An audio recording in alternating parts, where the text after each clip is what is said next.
Okay. So, Ms. Miller, what are you planning on gathering during your independent practice? Okay, so during the independent practice, I want to know, can my students add and subtract decimals fluently? Okay. And how are you planning on collecting that data? Okay, so as students are working, I'm going to be walking around and checking for specific things. So my first lab, I'm going to be looking for, can my students line up their decimals correctly? On the second lap, I'm going to be looking for the sum. Is the sum correct? Using the example that I've already created. So let's go back to naming your lap. So we're going to have two laps. First lap, we're going to look for, make sure the students are lining up the decimals. Yes. So before we start the lap, what do we have to do? Before we start the lab, we have to make sure that we provide an example. And we have to make sure to provide the example to show students what it should look like, so that when they are working, they know exactly what to expect. Yep. I mean, they know exactly what to do. And you also tell the kids, this is what I'm looking for. Yes. Scholars, when I walk in, I'm looking to see if you've lined up the decimals correctly. And what I normally say, this is good work. So if my paper looks like this is what your paper should. It should be a twin to my paper. Oh, I like if I that. match it. Twins. Yes. So lap 1 and then lap 2 would Yes. be to So, find the correct, you're looking for the correct sum. Yes. Now, in regards to lap 1, when we look at the classroom and we have student work on this, Yes. right? How do you decide which students to monitor first?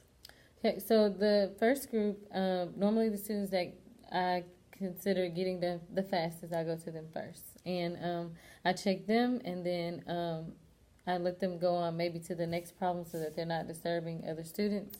And then secondly, I'll go to the next group of students where they kind of struggle, and I kind of have to watch them because sometimes they struggle based on the content, the concept. All right, so we're ready for our laps. So how are you going to remember what everybody needs to work on, or what the kids have mastered? So you said you're going to be collecting data, but how are you planning on collecting that data? Okay, so with their names written down, I have their names, and then the concept. So for this, I'll just have the list of their names, or the concept adding and subtracting decimals. And then if they need to be retaught, I'll just put an R, and if they do not, then I'll just put a plus, because that means that they got it. So we have a tracking system. Yes. Okay, so I think we're on the same page. Yes. We're ready. Let's go live. Let's practice. So stand up and let's try it. All right. I'll be a student, and you have your exemplar, and you already know the codes. And the papers on the desk will be other students. So let's do it. Practice.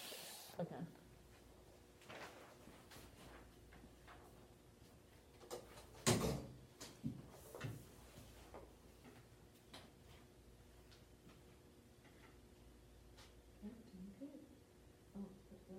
The decimals here, just a little bit. Yes, ma'am.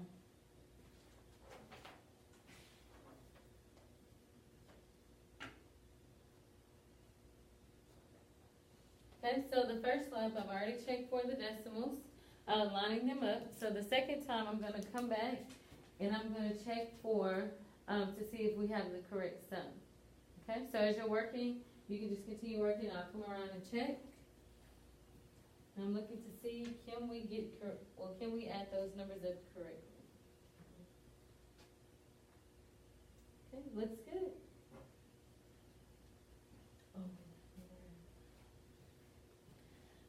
All right, so the first time I was checking to look to see if we can line up your decimals, stacking our decimals correctly, filling in those place value holders, and then the second time I was checking for sum. If you got it correct, then I put a check. If it was something that you needed to go back over, then I told you that I just kind of pointed to it and I told you which one to redo. Okay. All right. So what I noticed is you skipped some kids. So we need to make sure that we check in with every student so that they know either if they're headed in the right direction, or if not, we need to give them quick feedback, right? So they can get back on track. So let's try it again. Okay.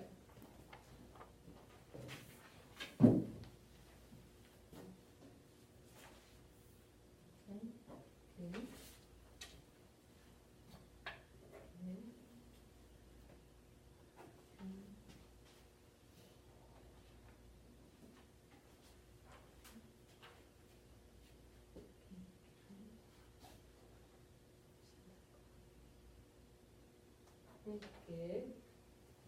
Uh-oh. So lining up here, let's look back over question number 1. All right, just check back over this one for me.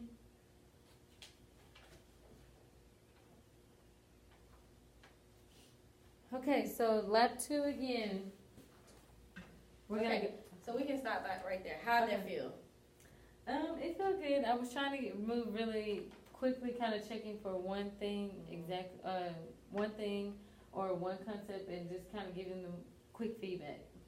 Why do you think it's important to check in with every student? Just to make sure that, just because I feel like it may be some students that get it or quicker or faster than others, it still does not mean, I just have to make sure still that they're understanding the concept and the, I guess, really checking for master, really, as well. And also, don't forget, it holds every student accountable. Mm-hmm. If they know you're gonna come and check, yeah, Exactly. so everybody's held accountable. All right, so that, I think you got that down. What would you do if I'm the student that can't get started? Let's act it out. Okay.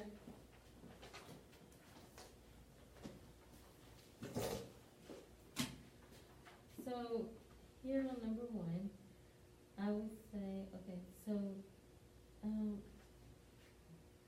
do you have your notes? Oh, Do you have your journal? yes. Okay, turn to page 8, Okay. where we have the rounding rules. Oh, thank you. I'm sorry, the adding and subtracting decimals. Oh, I forgot I had notes. Yes, ma'am. It's okay. And that's my job, to make sure that you're comfortable and you understand, and show you how to utilize your resources. So turn to this page, which you're adding, subtracting decimals, and let's look at step 1. All right. So, good. How did that feel? Okay. Because I think it's important to teach our students how to utilize their resources and also not be afraid to Ask questions? Yes, to ask questions and create the environment where they're comfortable. Good. So won't you always have those kids in your class? You're going to have somebody who's finished in 1 minute and someone who needs more time. And we're always going to have to plan for students who need help getting started. Yes. So you were able to respond quickly to that. Okay, take out your interactive notebook, turn to this page on lining up decimals, or you could refer to one of your anchor charts. So that's great that you have supports in place for those students who need support getting started. So way to go. You did a good job. Oh, thank you. So thanks for being a great sport. I want to come back in about a week to see this. Actually, tomorrow is Friday. So Monday. Okay. I want to come back and see all of this in action with kids. Okay, sounds All right? good. Okay.